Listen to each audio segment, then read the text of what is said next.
In the last video lecture, we discussed about the arithmetic circuits. Okay. In this video lecture, we'll deal the topic serial adder and parallel adder, the concept as well as practice problems. Let us see first the serial adder. It is a sequential logic circuit because it includes the D flip flop, okay, the memory element also. It can add binary numbers bit by bit. That means serially. Okay. It consists of one full adder, one delay circuit, and right shift registers. If you observe this 4-bit serial adder, it adds these 4 bits and these 4 bits. It adds serially, and the result sum will be there here. Finally, carry also is available here. So, this serial adder, it includes one full adder, okay, one delay circuit, D flip flop, and right shift registers. The figure shows a 4-bit serial adder. It consists of one full adder and 3 shift registers, right shift registers, right? 2 registers for giving the input, 1 register for to store the sum.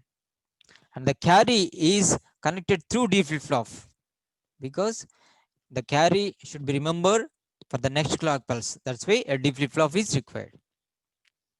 There is a memory element which is used to store the carry every time. So upon first clock pulse, this A0, B0 will come here, and the carry you assume at first 0. So this it will add 2 bits along with the carry and produce a sum and carry. The sum will be stored here, and carry will be stored in the D flip flop. Upon the next clock pulse, this A1, AB1 will come here. The previous carry through D flip flop. Then it produces once again sum and carry, that will be shift.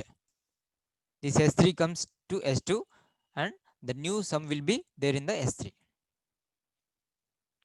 So like that, it will shift 1 bit by 1 bit. Okay, it will full adder adds the 2 bits received here, and upon 4 clock pulse, it will add all these 4 bits and store in the sum register, and final carry will be available here. So this is about serial adder. So what is the purpose of D flip flop here? D flip flop produces a delay. It stores the carry. It retains the carry for the next input. The D flip flop provides 1 clock delay. So here for serial adder, n bits, n clock pulses it will take. 4 bits, 4 clock pulses, 8 bits, 8 clock pulses it takes. The advantage is only one full adder is required. And disadvantage is it is slow, and also D flip flop is required. So this is about serial adder. Let us discuss about the parallel adder.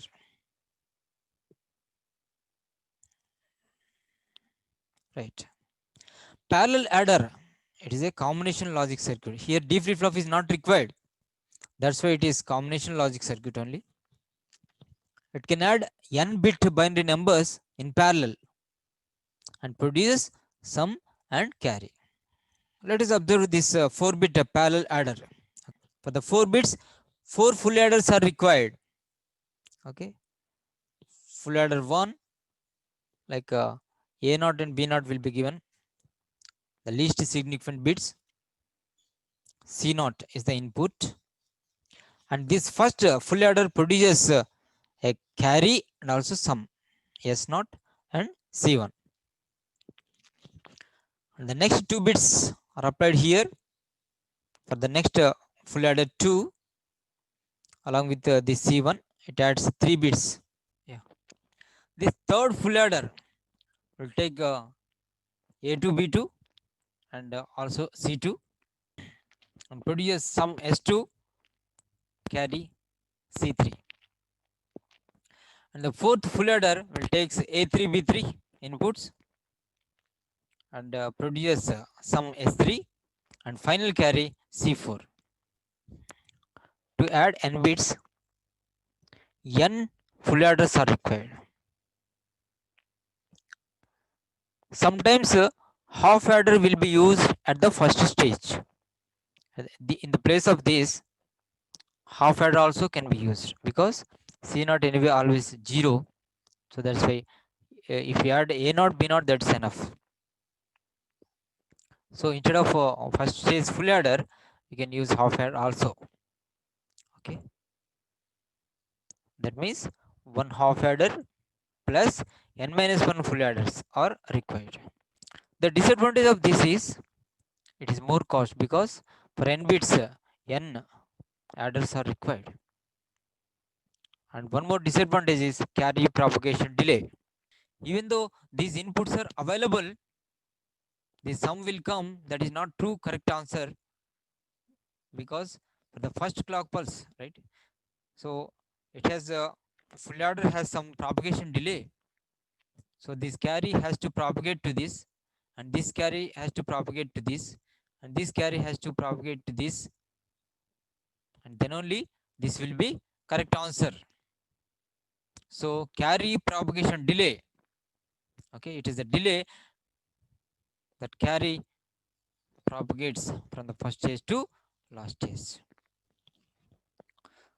So let us take one example. 1011 0011 I want to add. So let us say this is A0, A1, A2, A3, like that. This is B0, B1, B2, B3. Two registers are there.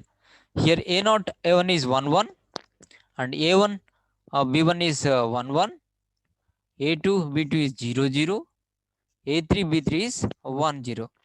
Like that, this parallel information is available already at the input. Right? Whenever the inputs available, output will come here, but that is not correct because it has to wait for the carry. Okay, C not assume there is a first 0.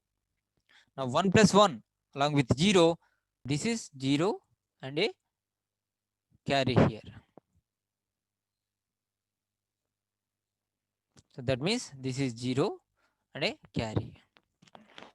So next, this 1 plus 1 along with carry, that means 1 plus 1 along with carry, this becomes 1 and also it produces carry. So the S1 becomes 1, this is also C2 is 1. A2, B2 is 0, 0, this plus 1, 0, 0 plus 1. Okay, that means it produces 1, a carry 0. So that's why this is S2 equal to 1, this is 1, this is 0. Now lastly, A3, B3, 1, 0 plus 0. Okay, that means 1, 0 plus 0, that is 1, a carry. So this is S3 is 1, this is 0. The answer is 1, 1, 1, 0 and carry is 0. So this is answer. So the conclusion here is whenever all the inputs are available, even though it is available, even though it adds some producer that is not correct, but it has to wait for this carry propagation. This is about parallel adder. Let us solve some problems, the previous gate problems, okay, to get full concept.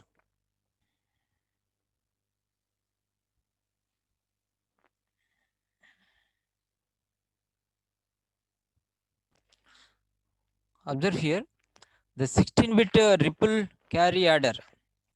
This first stage full adder 0, full adder 1, like that, full adder 15 are given. So inputs are A0 to A15 and B0 to B15. Total 16. 16 identical full adders are given. Okay. Now every full adder will take some propagation delay to give the sum as well as carry.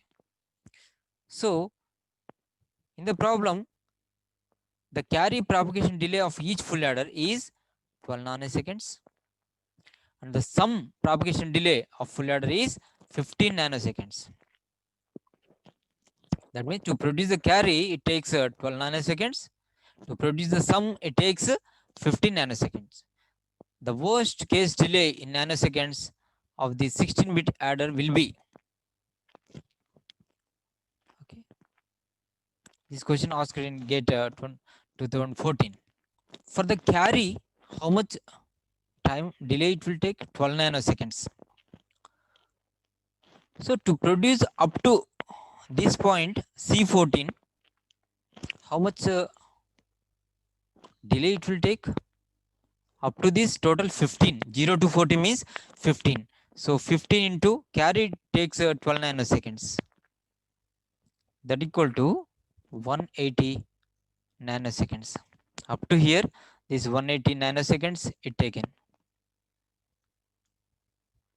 Right? So the last stage, okay.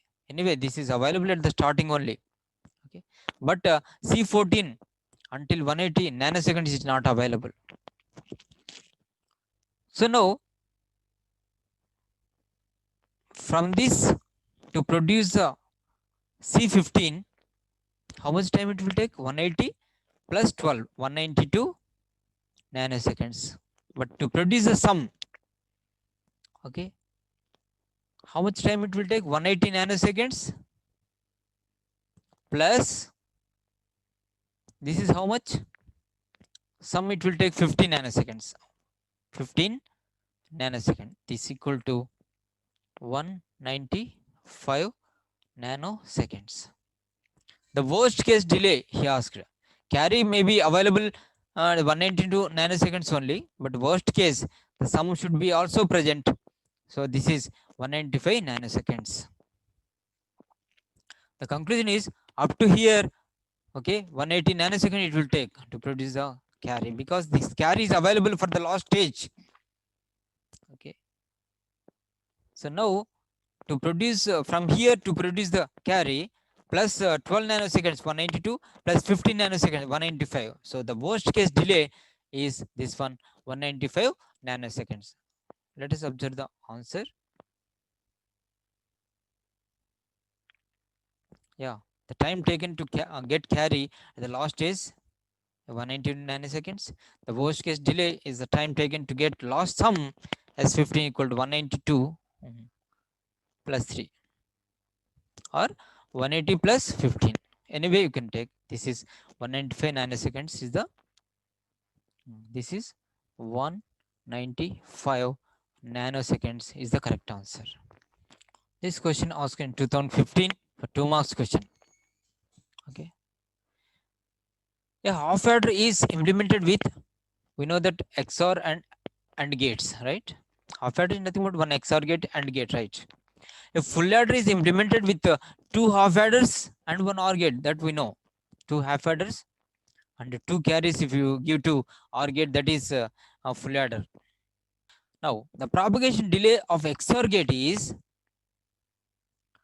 twice that of an AND or OR gate. Okay. The propagation delay of AND or OR gate is 1.2 microseconds. That means what is the XOR gate propagation delay? 1.2 into 2, right? 2.4 microseconds for XOR because it is a twice. Okay. Now, a 4-bit ripple carry binary adder is implemented by using full adders. The total propagation time of this 4-bit binary adder, 4-bit binary adder in microseconds is,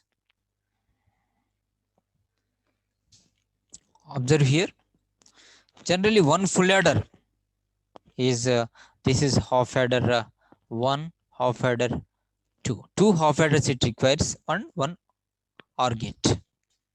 Okay. Inside half adder there is XOR gate and AND gate is there. This will take 2.4 nanoseconds propagation delay. This will take 1.2 nanoseconds. Okay. This also will take 2.4 nanoseconds. This will take 1.2 nanoseconds, and this will take 1.2 nanosecond OR gate. Okay. This is one full adder. Like this, 4 full adders will be there. So tell me, in one full adder, to get this sum, how much time it will take? This 2.4 plus 2.4, right? So 4.8 nanosecond. To produce carry, right? How much time it will take? This is 1.2, and up to this, so it has to propagate through this one, right? How much time it will take to produce carry? 2.4 plus 2, 1.2, 1.2. So 4.8 nanoseconds only. To propagate this carry, it has to propagate through this one. Okay, because this input should be available, right? 2.4 nanosecond plus 1.2 nanosecond plus 1.2 nanoseconds. This is 4.8 nanoseconds. To produce some 4. Nanoseconds, to produce carry 4. Nanoseconds. This is for one full adder. Like this, 4 full adders are there. Okay. Anyway, up to this, it will take how much? 4.8 nanoseconds, because both are same. So that's why within the 4.8 nanoseconds, sum and carry are available. So 4.8 of to get the output from this one full adder, it will take 4.8 nanoseconds. For 4 full adders into 4. Now how much? Calculate. Yeah, this is 19.4.8 into 4, the 19.2 nanoseconds. Option A is correct. Thank you, students. In this video lecture, we discussed about serial adder and parallel adder and the previous gate problems. Okay. In the next video lecture, we are going to discuss about comparator. Okay. Thank you, students.